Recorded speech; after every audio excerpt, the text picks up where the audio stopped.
Hello and welcome to Find Out Nation. I'm one of your hosts, Jamie. I'm one of your hosts, Nicole.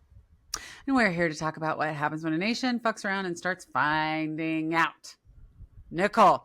Yes. Okay, so one of our listeners who, God bless her, I love her so much, said that every time, like she likes that we have our countdown, but every time she hears it, it's like a little bit of doomsday to her.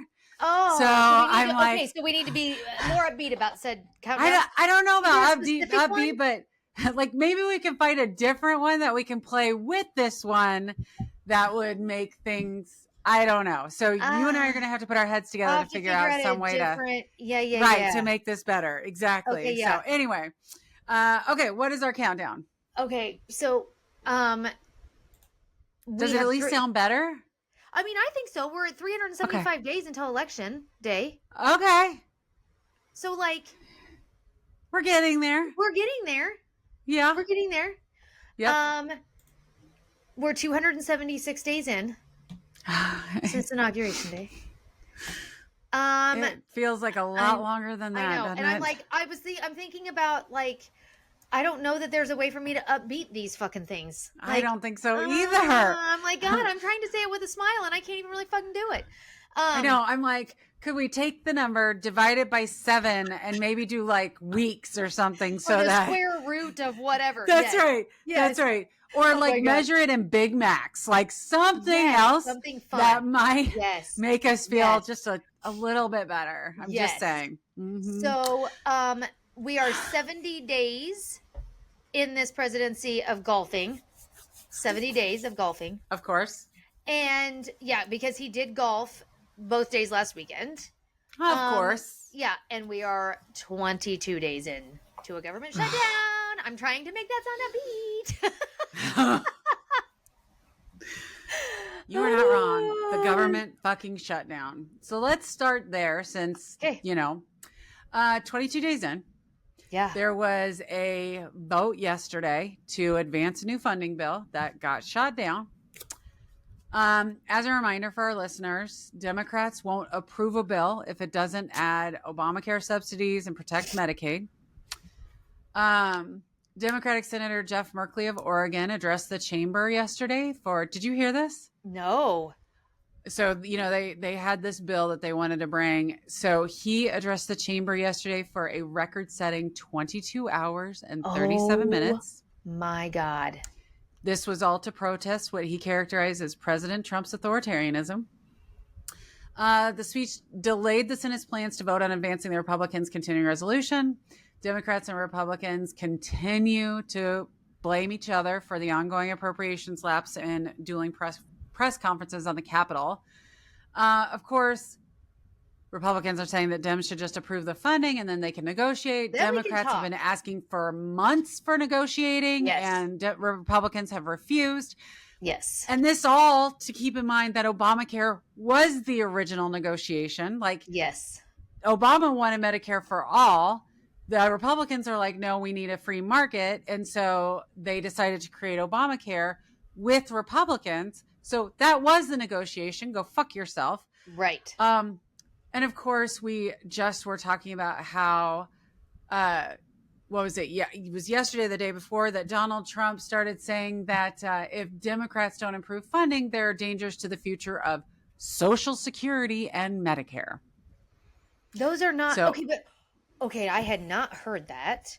Like, I know he's been threatening, like they're not doing funding for the Democratic projects and priorities and all this kind of shit is like punishment for this government shutdown and whatever. Yeah. And that maybe those funding cancellations would be permanent, but I had not heard this about Social Security and Medicare. So like, again, this is a scare tactic, right? To bring the Democrats. Oh, yes. We have multiple examples of extortion from the president of the United States in tonight's podcast. But so Trump said at a press conference that when he asked Democrats for feedback on the funding bills, one Democrat said it means death. Trump says there's nothing about death. Theirs is death because they're going to lose Medicaid. They're going to lose Social Security. They're going to lose Medicare. All of those things are going to be gone because the whole country would be bankrupt and you're not going to have any kind of medical insurance. The whole reason why we have privatized medical insurance. The whole Republican shtick is privatized medical insurance. And if you're telling me that you're threatening Medicare, Medicaid, and Social Security, which I've already paid for. Right. That's not government money. That's my money. That I paid into. That's right. It's because you are stealing it and 100%. That's right. You're fucking me. So I really just like when he says shit like this. And I didn't ask for the fucking. Let's be real clear. No. Like. No. This shit just absolutely makes me lose my goddamn mind. And it's so infuriating because all the fucking yes men around him, nobody is saying, I mean, that's not technically true. Like it's, the American people have paid into these programs. No. They'd be fired. Nobody's about to They'd be fired. Say any of that shit. Of course not. Of course not. So the government's still shut down. Mike Johnson still refuses to swear in the Arizona senator. Yeah. Which did she sue? Like, has she sued? Yep. Okay, I knew. So I think she did. That she was going to. Yeah, I think she did. She was threatening lawsuit. Yeah. Grijalda. Is that how we say her name? Yeah. Grijalda. I forget. Yeah. Arizona Attorney General's office confirms the lawsuit against House Speaker Johnson just yesterday. I love it. I fucking love it. And that's not her. That's the Arizona Attorney General. Good. Adelita Grijalva has still not been sworn in 4 weeks after her win. Arizona Attorney General Chris Mays is suing House Speaker Mike Johnson, citing taxation without representation. Fuck yes. I love it. That is fucking amazing. Yep. Oh my God, I love it. Yep. Yeah, that's great. So there's that. So this government shutdown is amazing. And this is all in the midst when the U.S. gross national debt has surpassed $38 trillion for the first time ever. Oh my God. Michael Peterson, CEO of the Peterson Foundation, a nonpartisan nonprofit focused on fiscal policy, said, if it seems like we're adding debt faster than ever, that's because we are. We passed 37 trillion just 2 months ago, and the pace we're on is twice as fast as the rate of growth since 2000. The shutdown is making it worse because not only is productivity lost by federal workers, it can be more expensive when the government opens back up, and spending by federal workers slows to an absolute crawl that literally takes away from the GDP. According to an article on CBS, the longest shutdown in U.S. history, the 35-day stalemate in 2018, cost the economy $11 billion. Holy shit. Guess how much our interest payments are on the national debt? Oh, God, I can't even fathom. Right now, they are $4 trillion. And it is forecasted to rise over the next 10 years to $14 trillion. Oh my God. The credit rating agency Moody's has downgraded the U.S. credit rating in May from its top rating of AAA to AA1. The two other major credit rating agencies, Standard & Poor's and Fitch, have also lowered the U.S. credit rating. So... No, go ahead. No, go ahead. What were you going to say? So, all this is going on. Senators are fucking around. Trump is fucking around, talking about shutting down Medicare, shutting down Medicaid. And our debt has gotten so high that it is planned that our interest rates are going to triple and almost quadruple in the next 10 years. Well, and they're still pulling their congressional paychecks. Fuck yeah, they are. And major media is not even talking about this. Oh God, I know. You're not wrong. Local news, and I watch the nightly news every night, and I am not hearing dick about the debt. I'm not hearing. I'm going to sound like Trump. You're bringing this to me for the first time. This is the first time hearing of it. Why are we not reporting on this fucking, why? Well, we know why, because they're fucking scared. And that's so goddamn infuriating. It's so goddamn infuriating. 100%. Okay. So here's the crazy part. So like, that's crazy, but this is even I was crazier. like, oh my God, it gets crazier. Okay. So the one dissenting voice in all of our fiscal GOP policy has been Rand Paul. Like, he's the one that has refused to vote with, because he's almost a libertarian and the man is fiscally conservative. Like, what like absolutely truly. Like, honestly, fiscally conservative. He's like, we can't add shit to the debt. We can't continue spending money like this, whatever. Okay, so Rand Paul has been the lone holdout not voting with his party for this treasury bill. In retaliation, Trump invited all senators except Rand Paul to what he calls the Rose Garden Club, which is the new concreted patio where the Rose Garden was. Oh my God. So you can't come to my party because you're not voting with. That's right, because you're making me mad. And, he's not even like, he's such a petulant little bitch. Mm-hmm. So he tweeted, whatever happened to Senator Rand Paul? He was never great, but he went really bad. I got him elected twice in the great Commonwealth of Kentucky, but he just never votes positively for the Republican Party. He's a nasty little Liddle. Oh, not guy. Little. Oh my God. Okay, here's what's fucking crazy. Fucking hate this president. So Trump posts this in his Trump-billion style. He also makes a reference to, well, almost all of our senators are here in his speech at this little luncheon. But Rand Paul goes on Meet the Press Sunday and is like, I still love him. I still am devoted for Trump. Are you fucking serious? His daddy gets on and is fucking heated. His dad is like, go fuck yourself, Trump. But Rand Paul, this is what he says. I don't take it too seriously. Look, I've known the president for over a decade. I've played golf with him many, many times. I enjoy his company. I was one of his biggest defenders on impeachment and would do so again. I think he's one of the best presidents, if not the best president of my lifetime. What? But it doesn't mean I'll sit quietly and say, oh, well, whatever you want to do. It doesn't mean I dislike Donald Trump, so he gets mad at me sometimes. But I'm one of his best supporters if he's willing to have it. Why? The amount of dick sucking that these Republicans do. I mean, he has to have rug burns on his knees. 1,000%. I can't believe he got all that out around the dick in his mouth. Like, shit. It is disgusting. It's fucking infuriating. Like, I don't get it. I don't get it. And I would feel the exact same way if this was happening on the Democratic side, because that much manipulation to any one person is fucking disgusting. It's gross. That's exactly right. It's not just disappointing. It's gross. It is. Okay. Yeah.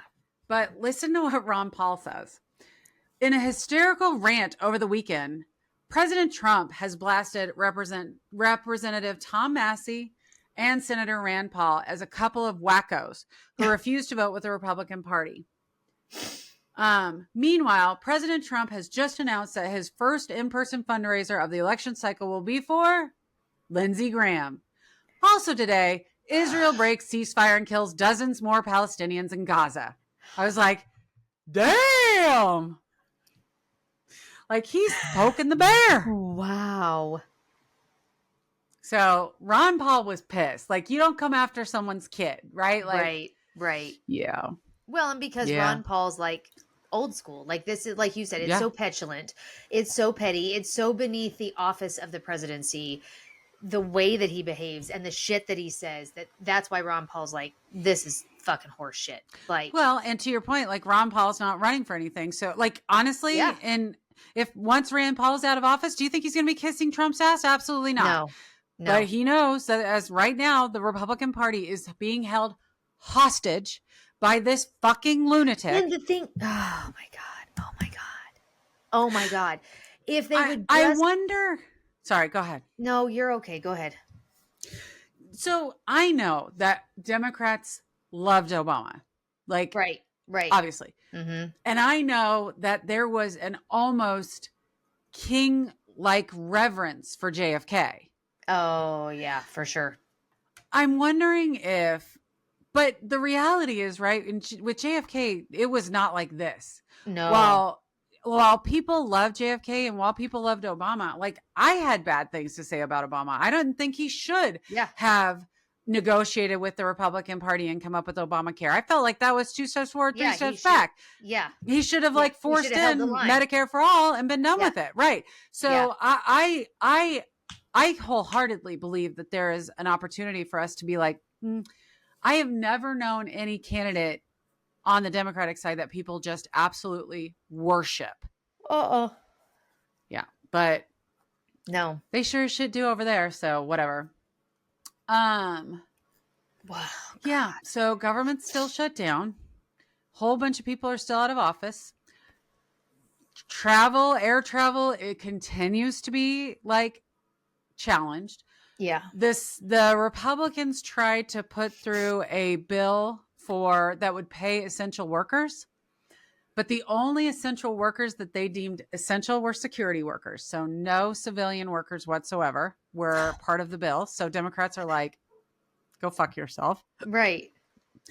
And and the only response that Trump has is, well, if they keep holding us up, we'll have to get rid of Medicare and Social Security and fuck Rand Paul. So love that journey for us. And fuck Rand Paul. He's not invited to the garden party, the Rose Garden party. Exactly. Yes. Okay. I want to talk about one other just insanity that we're talking about here. Okay. Before we get into the big news of the weekend, which was the No Kings rally on Saturday. Oh, yeah. Okay. So we just talked about how bad our national debt is. Yeah. Okay. I have some information on Argentina, which we'll talk about maybe in a second if we have enough time. But as you know, we have just given Argentina a shit ton of money.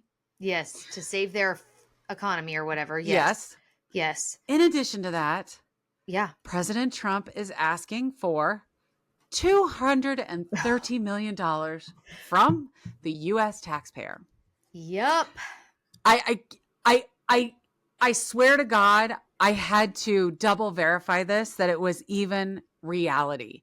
Yeah. Because in my mind, it's so fucking far from reality. Right. I just can't believe it. Okay, Here's what I have. President Trump and his legal team have asked the Justice Department to pay him around $230 million to settle 2 federal damage claims over investigations into him during both his first administration and the Biden administration. This raises obviously a possibility of a conflict of interest since all the top Justice Department officials are appointed by Donald Trump. The first claim is related to the FBI and special counsel investigation into Mr. Trump regarding alleged interference by Russia in the 2016 presidential election, which they confirmed tampering. Right. And the second is around the FBI search at Mar-a-Lago, centered around his handling of classified documents. Classified documents after he left the White House. Right. That's right. So this was first reported by the New York Times on Tuesday. So according to the Justice Department manual, because, this is the funniest part about this. Every article is there are things like restitution, where if I've stolen from you, I pay you back. Right. Makes sense. Right. I did wrong. But the idea that a convicted criminal, yes, was investigated and then claims up to $230 million worth of damages. And so he's going to ask for that back. Now, he says that he's not going to keep the money. He's going to give it away to charity. Sure. But of course, that's a tax break. Right. So if he gives it back to charity, he gets to take that as a tax break. Right. Shocker, right? Yeah. So this is funny. According to the Justice Department manual, any settlement of the claims would have to be approved by the Deputy Attorney General or the Associate Attorney General. Todd Blanche, the Deputy Attorney General, was one of Trump's criminal defense attorneys. Of course. Mm-hmm. Yeah. Longtime DC attorney Paul Dufert said in an interview, there is such a thing as restitution in criminal cases, but that's for the victims of the crimes, not for those under investigation for committing one. Maybe this has happened in the past, but it's very rare. I'd love to see the backup also on these numbers. It's hard to imagine how with these two cases, you could get to $230 million in legal fees and damages. I could see maybe tens of millions, but hundreds of millions of dollars? The claims were first referenced by Donald Trump last week during an Oval Office event with FBI Director Kash Patel and Attorney General Pam Bondi. I have a lawsuit that was doing very well. And when I became president, I said, I'm sort of suing myself. I don't know. You do. How do you settle the lawsuit? I'll say, give me X dollars, and I don't know what to do with the lawsuit, Trump said in reference to the claims, although administrative claims are not lawsuits. It sort of looks bad. I'm suing myself, right? When asked by reporters at a White House event Tuesday about a potential settlement, Mr. Trump said to the federal government that they probably owe me a lot of money for those investigations, later adding that he would donate any compensation that he receives. I don't know what the numbers are. I don't even talk to them about it, Donald Trump said, seeming to refer to whether he was consulting with his personal legal team or the Justice Department. All I know is that they would owe me a lot of money, but I'm not looking for money. I'd give it to charity or something. Dick. Or something. Or something. The key thing here. And this is because we can trust Trump so much. Correct. And that's what cracks me up so much about his diehard followers is they're like, he's not even taking a paycheck. He's going to donate the money to charity. Like, what the fuck are you talking about? You know what I mean? Yeah. Like, the bigger implication here is insane. Yes. Well, and the fact that someone who was investigated by the Department of Justice could then be settled for damages, like that introduces like so much. Yeah. Where someone, he was investigated, rightfully so. Right. That's broke the fucking law. That's why they were investigating him. That's right. It's not like it's not like he hadn't done something wrong. Nope. And we just finished talking about how much this country's in debt. Yeah. How much money we're paying in interest payments. And then it'd be like if my household, we had $1 million of credit card debt. Yeah. And we had $5,000 in the bank. Then that's what we were paying our interest rate on those credit cards. Yeah. And I break something in the house and then I expect that $5,000 to pay me back. Yes. That's right. To fix it when I broke whatever it was in the house. Because, I run the house, so I should get that money. Like, what? Right. You've got to be kidding me. I just, like, thinking about this just blows. Fucking infuriating. And because I don't know this. Like, I'm obviously just speaking here off cuff, but I feel like the majority of his followers won't even put together that it's taxpayer fucking dollars. I know. I think they think, like, the U.S. government treasury is somewhere separate from their U.S. I don't know, but if Social Security goes bankrupt, it's because it just paid $230 million to fucking Donald Trump. Yes. It's just so fucking infuriating. Okay. Woosah. Yeah. Okay. Let's talk about the big news over the weekend. Okay. Yeah.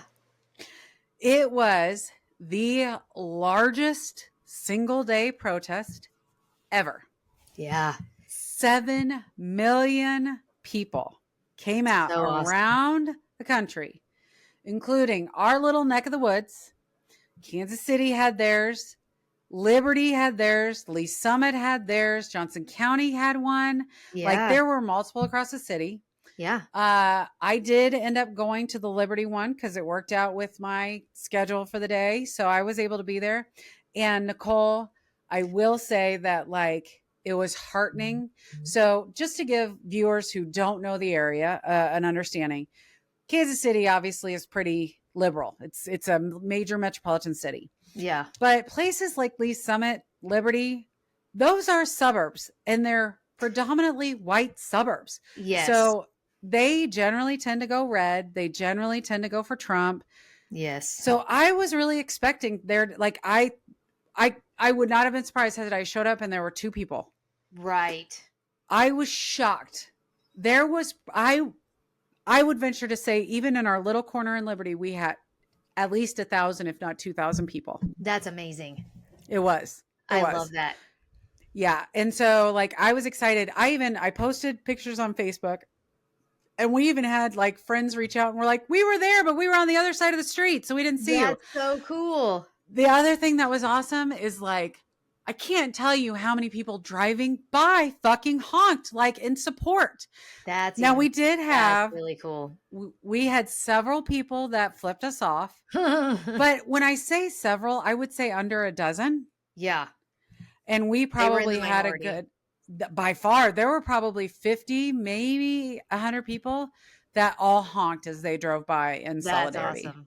That's awesome. It was. Yeah. That's you got in trouble? I got in trouble. So here's the thing. I said on last week's podcast that when I gave my little warning about like, those of you that are going, please be safe, blah, blah, blah. And I made the comment that I have never been to a protest. The idea of it very much scares me. There's a lot of people, shit can go sideways very quickly. So in discussing it with my family, my 22-year-old was very quick to call me on my white privilege.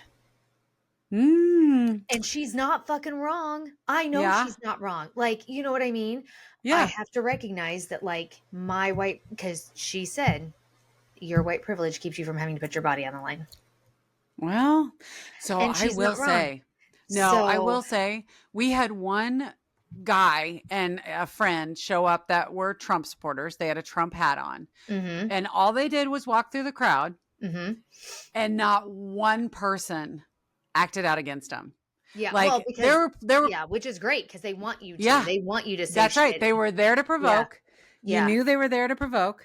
Yeah, and not one person like took the bait. Even acknowledged them. Yeah, which is awesome. That's right. Yeah, I thought so too.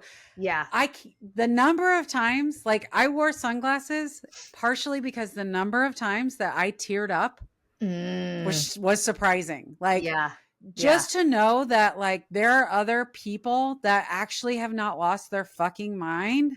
Yeah. The other interesting thing about it was there were a lot of older people there. Oh. And so to your point, I'm wondering how many people are in your position that are like, I'm not comfortable with this. When I would say the vast majority of the people there were over 60. And I think it's because, and I think like they already did this during the Vietnam War. So I was going to say their generation was all about this shit. Like, that's right. Yeah. That's right. That's right. I mean, so I made the next one. I will have to get outside my comfort zone and I will have to attend. Well, you and I can go together. Yeah. And we'll put pictures on the podcast. So, cause we did go to the, women's rally. I went with some friends to the women's rally. Yeah. This one I did with the neighbor that gave me the feedback about how depressing our countdown is. Oh. So she was there as well, which is nice. But so it was definitely like it was a heartwarming, reassuring to be there. But even just watching it, watching the huge crowds in Boston and New York and Chicago and no violence, very little disturbance even. And to Mike Johnson's irritation. To see Fox News try and talk through the chaos that is reigning. Right. And it's like pictures of old people walking down the streets singing Woody Guthrie, Proud to be an American, is insane. So watching that was pretty fun. Yeah. Okay. Can we talk about Trump's response for a second? Oh God. Are you talking about the AI video, girl? Mm-hmm. Yes, please. Let's talk about it. So for those of you living under a rock, Trump's response was to create an AI video of himself with a crown on. Like the irony is so not lost on anyone. Right. Like, are you serious? Yeah. So he's wearing a crown He's flying a fighter jet and he drops shit on the protesters. I don't even, it's so childish. Yeah. It's so weak, man. This is what we've dissolved to. Yeah. Yes. Yeah. This is where we are in America right now, is the president of the United States. Like yeah.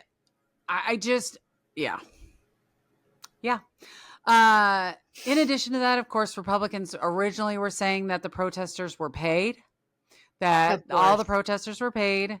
And it was like the most violent Antifa and radical left that were coming out to do the protesting. Then Mike Johnson said that protesters did not represent America. He said that this was the anti-America protest. Yes. A survey from the Public Religion Research Institute gave people two options. One was that Trump is a potentially dangerous dictator who should be limited before he destroys democracy. The other was that he's a strong leader who should be given the power he needs to restore America's greatness. Do you want to guess how many people said that Trump is a dictator? Oh, God. Is it a percentage or a physical number? Percentage. I'm gonna go with 75% because I feel optimistic. Oh my God, you got it almost exactly on the nose. It was 73%. Really? I thought you were. I mean, that's more. I was being optimistic because I really wasn't sure that it was going to be that high. Yeah. Wow. So, yeah, they said that the majority of Americans. Oh, wait, I'm wrong. It's not that high. You're right. It's not that high. That was the number of people that actually had responded. A majority of Americans, 56%, agree that President Trump is a dangerous dictator whose power should be limited before he destroys America. That's up by 4% since March. Wow. 41% agree that President Trump is a strong leader who should be given blah, blah, blah. 91% of Democrats, obviously, 65% of independents see Trump as a dangerous dictator, but only 15% of Republicans do. I'm like, so that means the majority of Republicans still support this motherfucker. They're still Rand Pauling it. Yeah. Yes. And so at that point, you realize they will literally go down with the ship. They will. Yep. They're fine with all of this. They're fine with how everything's going. But I will say I'm very, very proud of that's awesome. Left-leaning America and even right-leaning America that is in that 15% because they showed up. They were there. It was awesome. That's great. I love that. And I will drag your ass next time. And Riley, she's got to come too. Yes. So we'll all go and experience it together. Yes. Yeah. Okay. Can we talk about the U.S. keeps bombing people?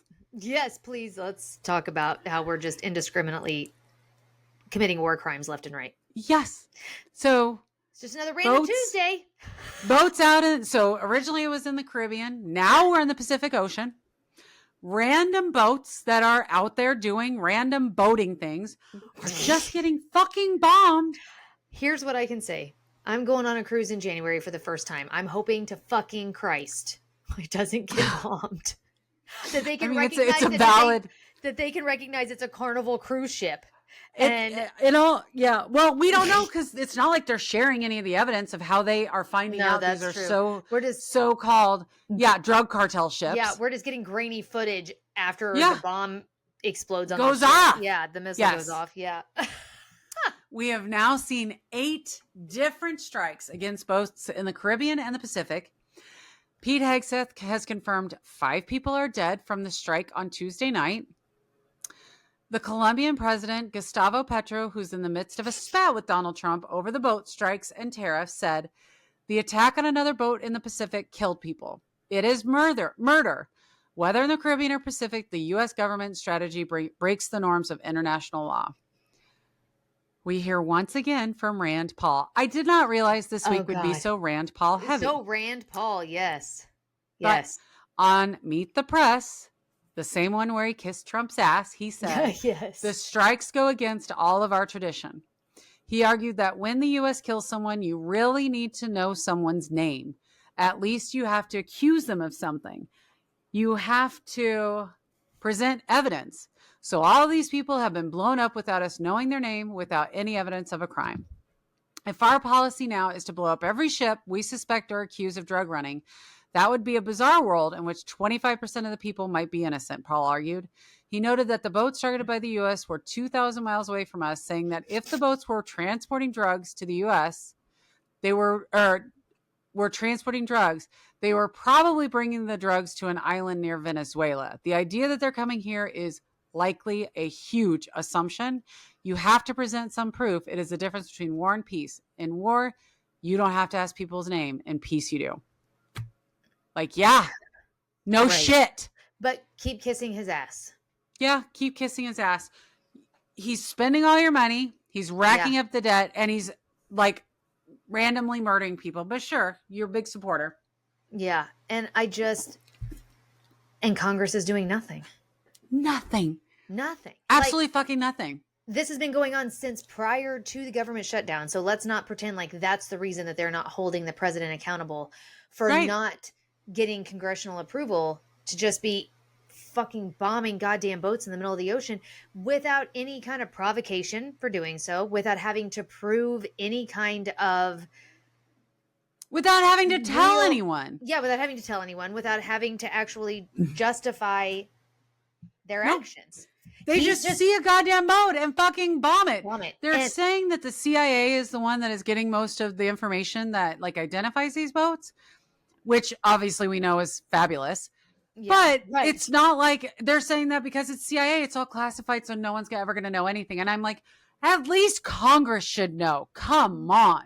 Well, they're supposed to. Like, yeah, Congress is the only body that can declare war. Like, what are we doing? Yep. What are we doing? We are going to, like, these are war crimes. He should be brought to international trial. Yes. Like, this should be, what's the word I'm looking for, James? Because it happened like twice. Impeached on this shit. Oh, God.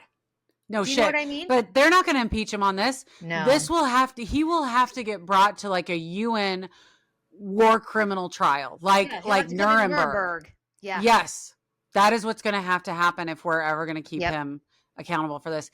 And I'm going to guess that it would be Pete Hegseth and not Donald Trump that would be brought to trial if they ever were. Oh, 100%. Yep. Okay. And then Yeah.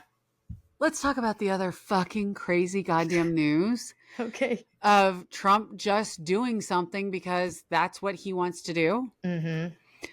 The East Wing is gone. This is so fucking infuriating. Have you seen the pictures? Oh, yeah, I have. Yeah. Like the presidential seal is the West Wing, or not the presidential seal, but the West Wing is the main building and the two wings, and now one wing is gone. Totally gone. And that's the wing that housed the First Lady's offices and staff and shit, and has since 1942, I think they said is Roosevelt. When it was built. Yeah. FDR. Yeah. And he initially said that they were not going to mess with the original structure of the building. Yep. But, people made a decision that, it needed to change. Yeah. So the full East Wing of the White House will be torn down to make way for President Donald Trump's new ballroom, an administration official said on Wednesday, despite Trump's earlier pledge that the project would not interfere with the existing landmark.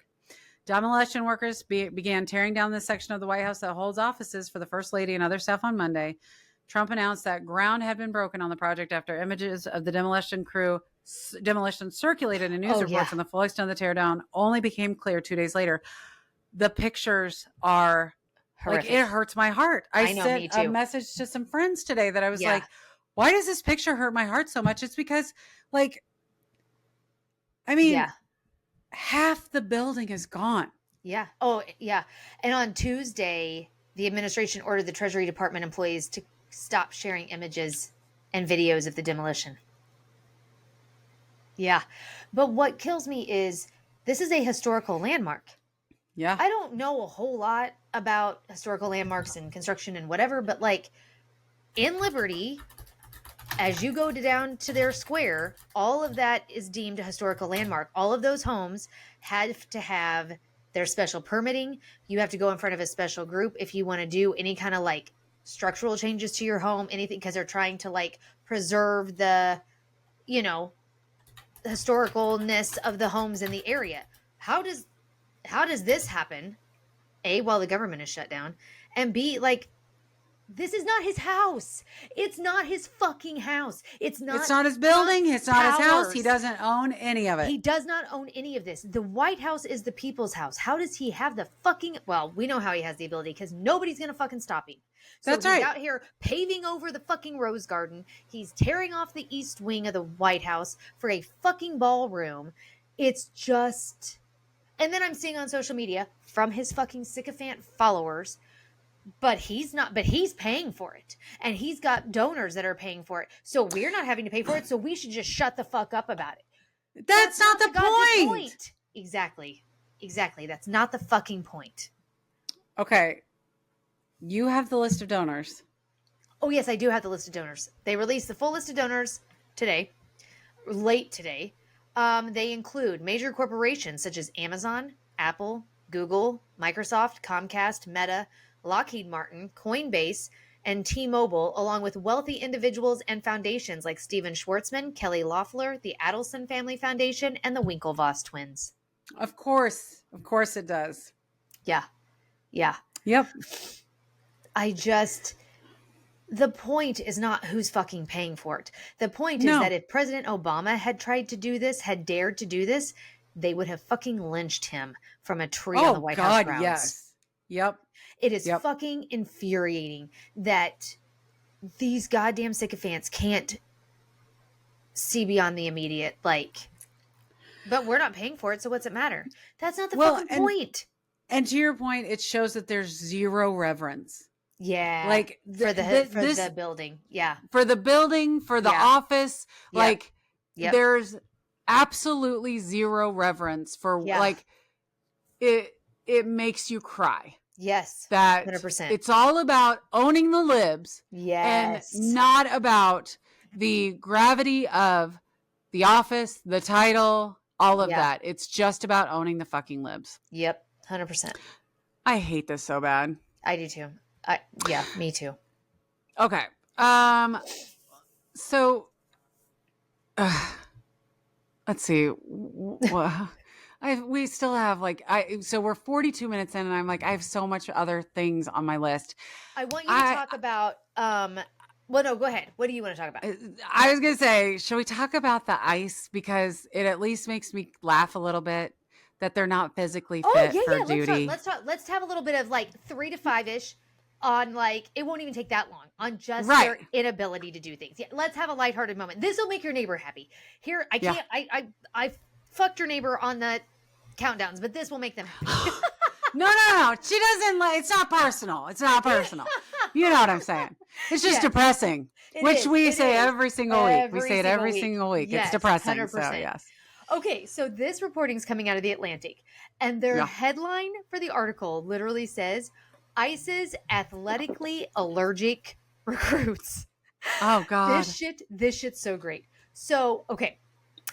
Donald Trump's plan to double the size of the ICE workforce has met a foe more powerful than any activist group. It is decimating this whole article is so great. It is decimating new recruits at the agency's training academy in Georgia.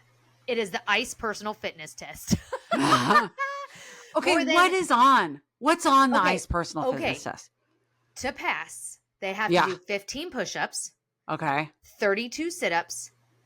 And they have to run 1.5 miles. 32. Not 30? No, 32? It's a weird. Okay. It's a weird. Yeah. And run 1.5 miles. In 14 minutes. More than Stop. I can walk 1.5 miles in 14 minutes. Correct.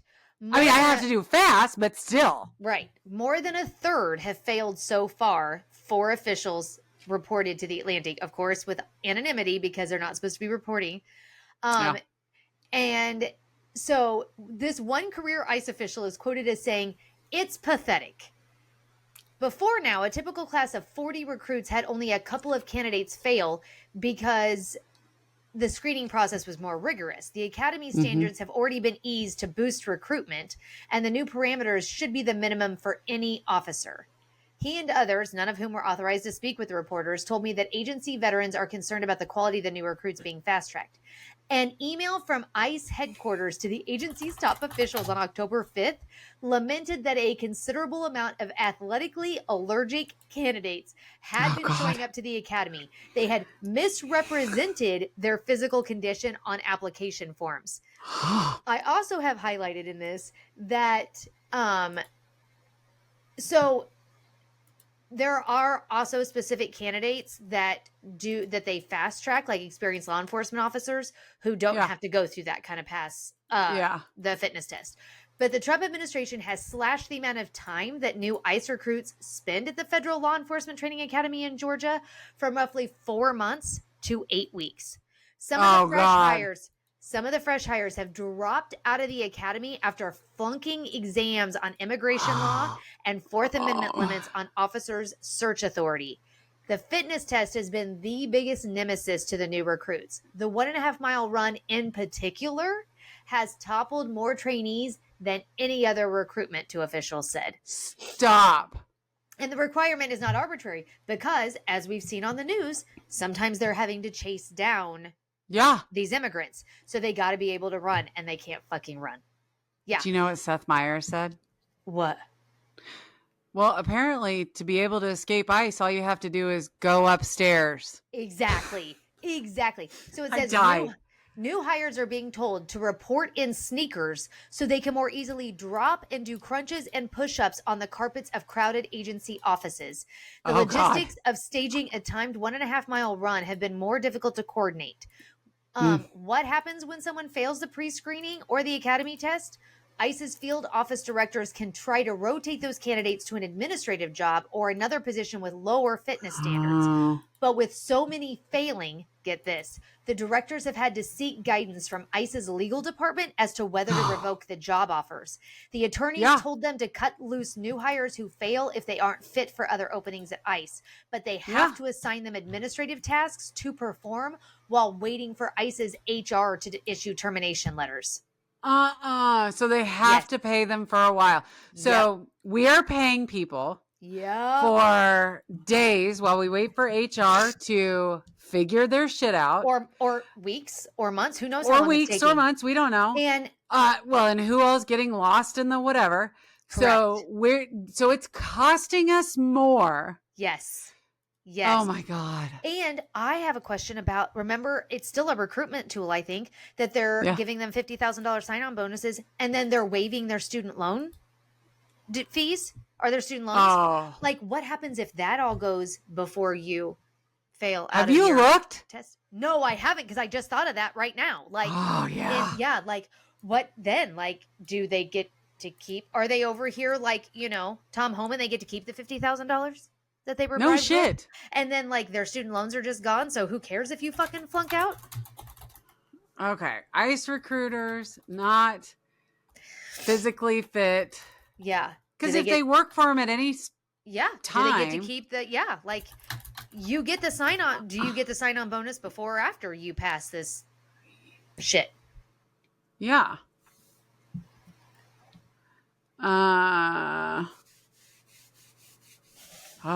It doesn't say. Like I'd be interested to know, like, what happens if they pay their student loan? Like, I don't know if they're like what the timing is of those monetary rewards for volunteering for ICE versus them finding out that their new recruits can't run 1.5 miles and do 15 push-ups and 32 sit-ups. We're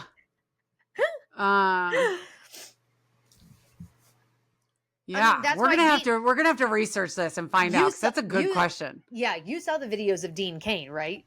At his girl. No, it's fucking comical. Yeah, he's the poster child for the athletically allergic ICE. Yes. I've got to watch that. I've got to watch that. I would have assumed Dean Cain would have been like. No, he did not. Yeah, no, they did not. I don't think they kept him. And then his videos were like all over the internet. Oh God, I'm dying to see those. Yeah, I'm dying to see those. It was great. Yeah. Yeah. I don't know that I have ever, I don't really exercise much, but I don't know that I've ever been called athletically allergic. Right. Right. Yeah. Like I'm fairly certain I walked a 5K. Mm-hmm. And I feel like I hit 14-minute miles. You know what I mean? Right. And you're walking. And I was walking. Huh. That's right. Yeah. Okay, well, good luck, Ice. I really feel for you. Like, but when Seth Meyers made fun of that, I died. I just died. Yeah. Okay, speaking of other things that are just absolutely cracking me up right now. Yeah. Trump's pick for the Trump nominee to lead the Office of Special Counsel. Yeah. Had to back out after his text messages indicating that he had a little bit of a Nazi streak in him. Just a tad. Just a tad. Just a little scotch of a Nazi streak. Scotch. I haven't heard that word in a while. So we had reported last week that there were a whole slew of text messages from young Republicans that were all about, they were racist and horrible, right, and anti-Semites, and I know we talked about this last night. Not last night. That's not last week when we potted. That is that how you say that when we potted? No, girl, I just fucking said it. It sounds stupid. Right. I probably shouldn't say it again. No, I like it. I like it. But hashtag potted. We potted, yes. But the phrase young Republicans is very misleading. These were grown fucking adults. These were not 18-year-old kids. They were men in their 40s. They were women in their 30s. Like, these were grown fucking adults. So I'm just throwing that back out there again, because I understand why the group is called Young Republicans, but like, it's so misleading, because when you hear that, if you don't know the demographics, you do think they're like 17, 18-year-old dumbass kids. They're not. Not all of them. Not all of them. This kid right now is 30 years old. So at the time, he was early 20s. He was an idiot. But he was an idiot because he called Martin Luther King Jr. the 1960s George Floyd and said that he has a Nazi streak in me from time to time. And the reality is that oh my God. He believes all of that, for fuck's sake. And to this day believes it today. Yep. Right. Yep. Like there's, and like, I'm sorry to say, but those young Republican text messages, like, they were, oh my God, that things like that get leaked. And I guess if you're stupid enough to put those, oh my God, sending racist texts, it's like, you are a fucking idiot. You are an idiot. Yes. And that's Republicans in a nutshell. Fucking idiots. Yes, 100%. Yeah, so I think it's nice that because everybody basically came out and they were like, he's not going to get confirmed. Just so you guys know. How about we just don't put him in front of Congress for confirmation hearings? How about we just don't do that? We should not do that. That's exactly right. So definitely, it's pretty clear that like he is not going to be. It's wild. Nominated. It's wild. Yes. Yeah. Okay. I did have something though that dovetails with that really quickly. Oh, yeah. So there's a podcast that my husband used to listen to quite a bit. I don't know how often he listens to it anymore. And I had never gotten into it as much as he did, but I had seen something on social media that they were doing a special. And so what podcast is it? It's the Last Podcast on the Left. Have you ever listened to the Last Podcast on the Left? Oh, yes. Okay. Yep. So they are fucking hilarious. But they are doing a series on Heinrich Himmler, specifically on Himmler from birth, to his ultimate death. So I just finished, there's 4 episodes out for right now. I just finished the 3rd episode today, and I am just to the Night of the Long Knives. Like, we're 5 years from war still, and I'm only 3 episodes in.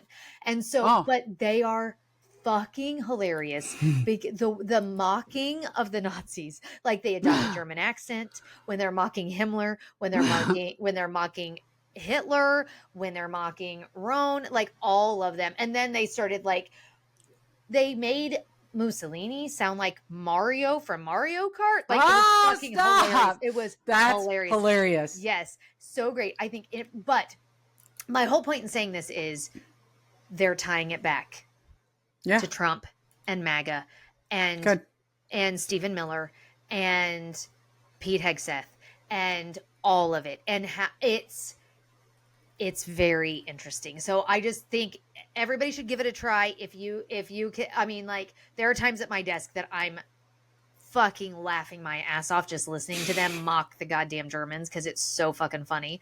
But, and specifically when they're mocking Himmler, because you know, he's got a little bit of oh God, who's the guy? You just said his name earlier. Anyway, I can see his face and whatever, doesn't matter. It's good. So people should give it a listen to get the tie-in from, and I have no idea how many episodes this is. They're like 2 hours long, and we're just now to the night of the long knives. Like, sweet Jesus, we got a fucking long ways to go. But yeah, last podcast on the left. And it's the series on Heinrich Himmler, and it's very good. Yeah. Huh. Yeah, on how they tie it back. I will have to listen to that, because, like, to your point, anything right now would maybe feel a little bit better.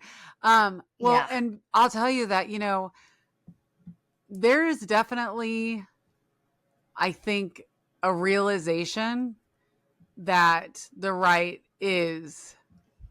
So Senator Ted Cruz said that he talked about what he called a growing cancer and a poison of anti-Semitism on the right. I'm here to tell you, in the last 6 months, I have seen anti-Semitism rising in the right in a way I have never seen it in my entire life, Cruz said Tuesday at the 45th annual Night to Honor Israel in San Antonio, adding that the church is asleep right now. He argued the problem has been worse on the left. He said it was foolish to ignore it on the right. Really? Really? Do you really think that's the case? Right. But I at least am hopeful that he's acknowledging the fact that, yes, you are racist and anti-Semites on the right. You guys are you all literally side with Nazis, just so you know.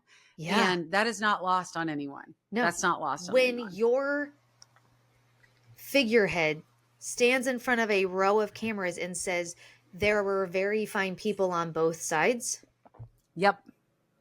Nope. That's damning.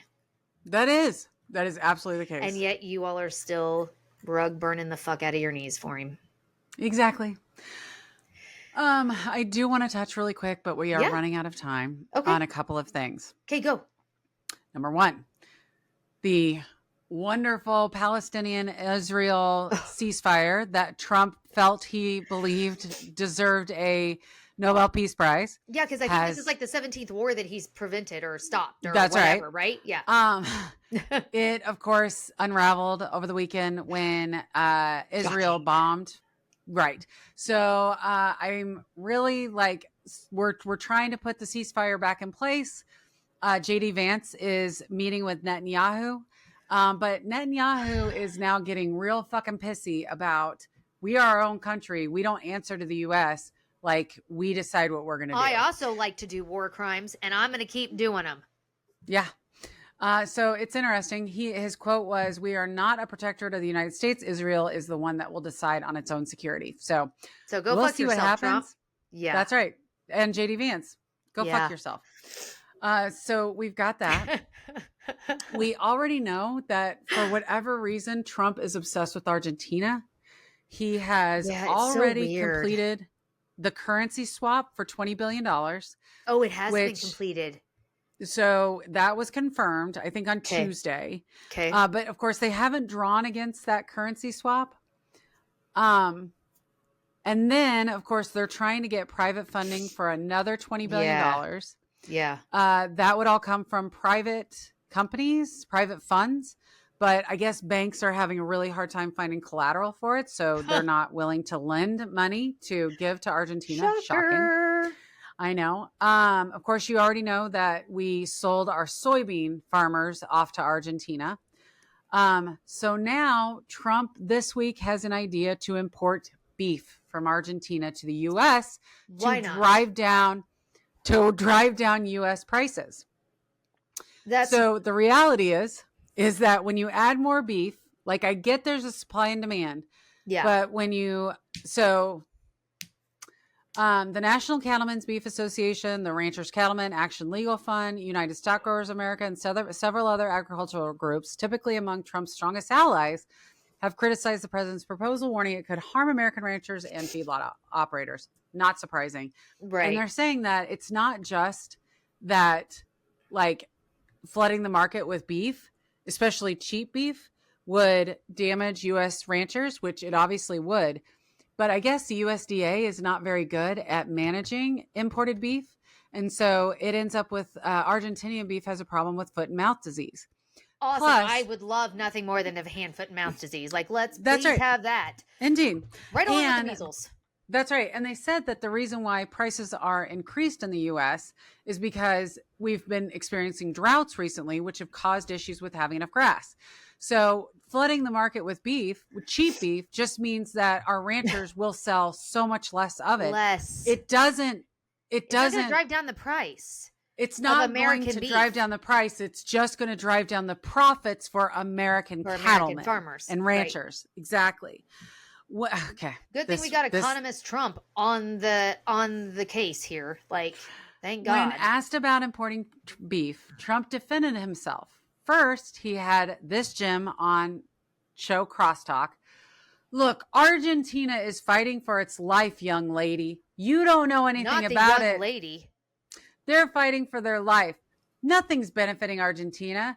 They're fighting for their life. You understand what that means? They have no money. They have no anything. Oh, my God.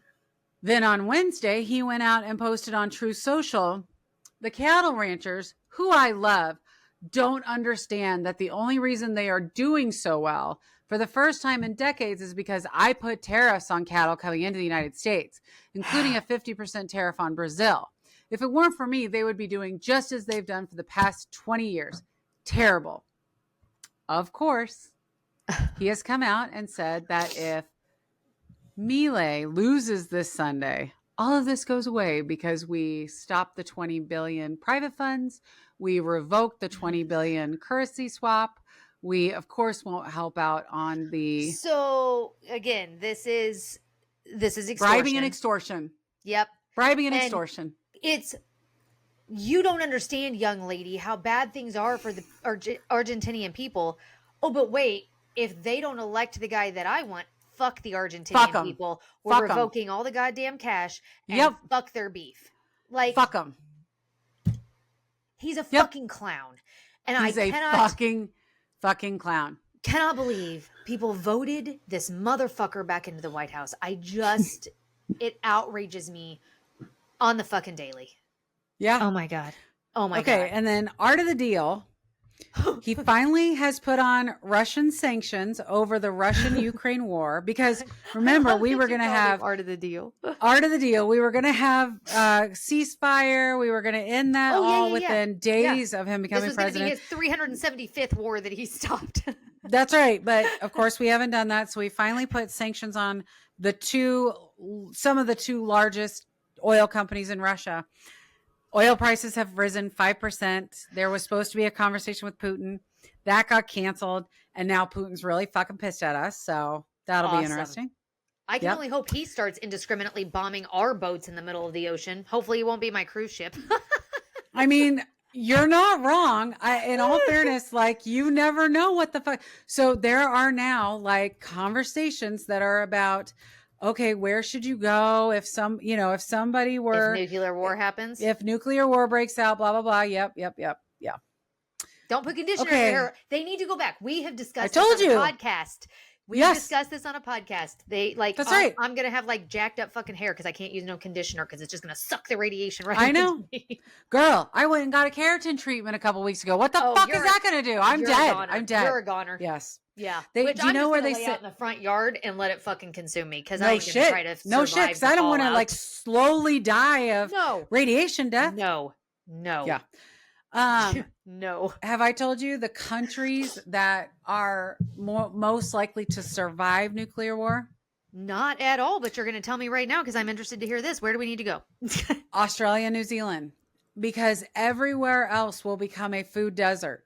So even if you go underground and survive, you will not have any access to food in any of the other countries. So the best chances of survival are Australia, New Zealand. Australia, New Zealand. Okay, so Australia's got really big spiders.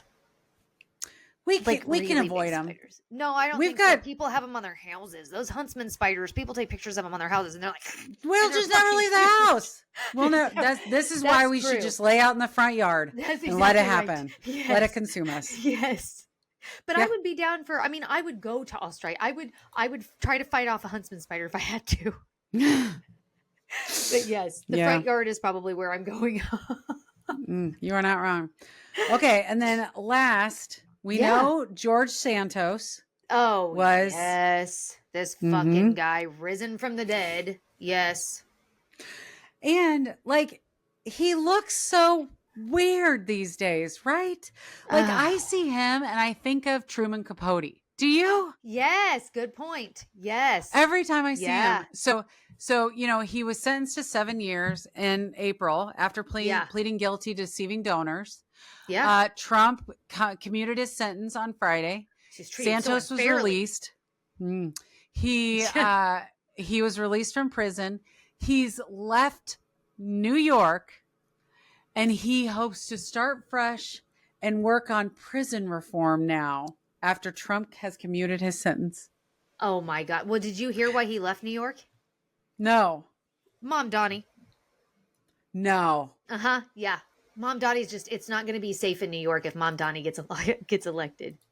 I love that journey for us. I know, right? I love that journey for us. I can't believe he's going to work on prison reform. Okay. That's great. Well, he's been there. So at least, it's better than the rooms of people working on women's rights and it's all white men. That's true, I guess. At least this guy has been to prison. Yeah, when he was asked about whether he was going to pay back the restitution, he made the comment that to Dana Bash, whether you describe them as victims or just donors to the NRCC, what the court said is what they should get their money back. Or she said, will you work to do that? And he said, I'll do my best to do whatever the law requires of me. But I don't know what that is. I've been out of prison 2 days. If it's required of me by the law, yes. If it's not, then no. I'll do whatever the law requires of me. But I don't think he has to. I think that when Trump commuted his sentence, I don't know that if he has to pay it back or not. But did you see the commutation? At the end of it, Trump said something like, enjoy your life, George, or some shit like this. Oh, God. It was so stupid. And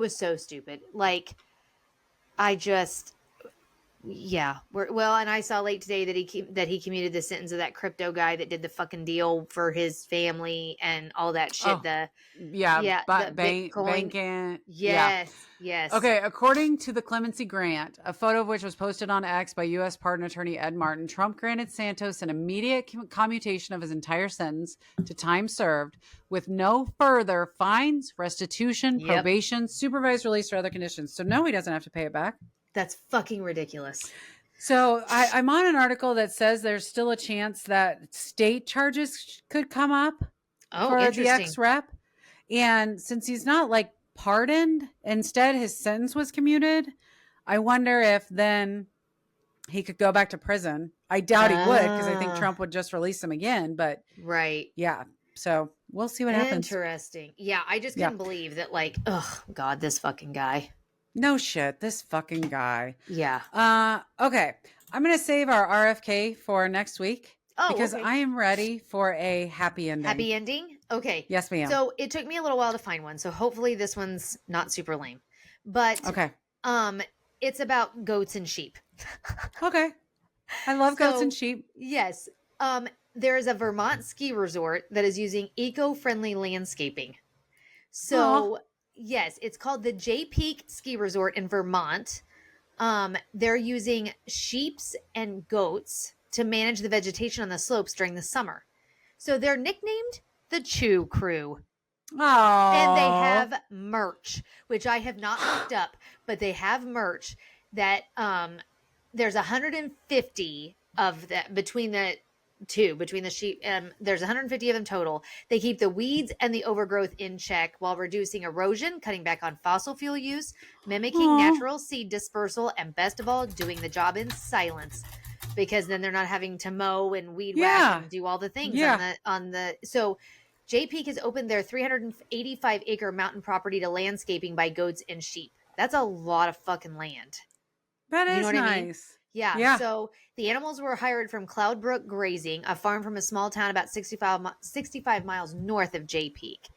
Vermont's Agritech Institute has provided a sophisticated digital fencing system that quickly establishes virtual borders for each ski slope and prevents the goats from overgrazing or wandering off. So the project is in its trial period, but the flock chewed down 25 acres under the watchful eye of the Institute and Cloudbrook's shepherd dog, Helios. Holy shit. If it proves effective, the plan is to bring the flock back next year with a greater area for work.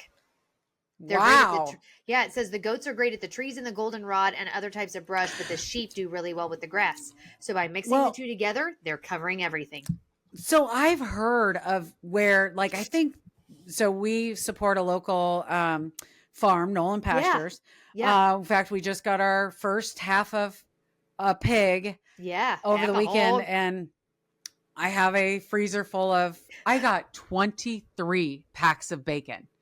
Are you in fucking heaven? Are you? I can't wait. I can't wait. I can't, girl. I cannot wait. I want to fry it all up. Oh God, yes. But anyway, so funny. Yes. So anyway, so I'm super excited. I'm going to make some this weekend. But I think he has talked about, like renting goats and sheep to come on land and clear out stuff. Yeah, I think it's super cool. And there's a picture of the goats. There's also a picture of Helios with the goats and the sheep in the background. Yes. The Chew Crew. The Chew Crew. Yes. That's adorable. Yes. I also, because I just, we're Kansas Cityans.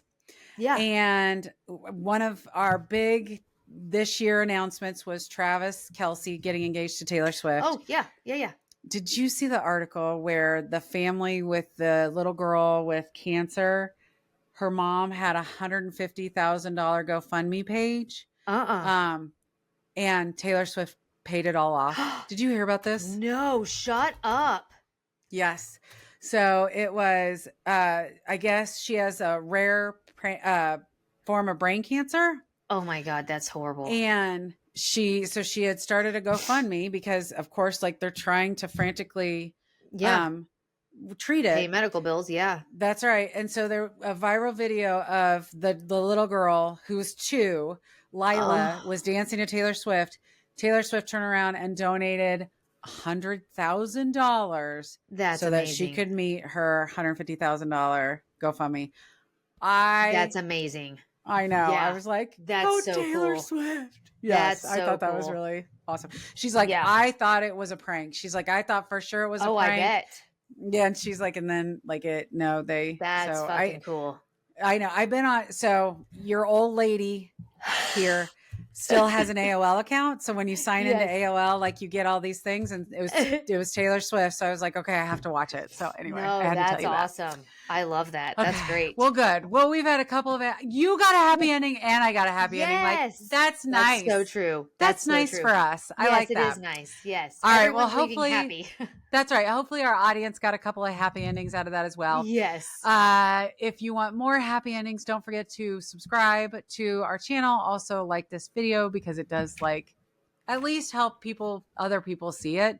Yeah. But other than that, hopefully you guys, if you weren't able to protest in the No Kings Parade, there's no judgment here. We understand, no judgment. But yes.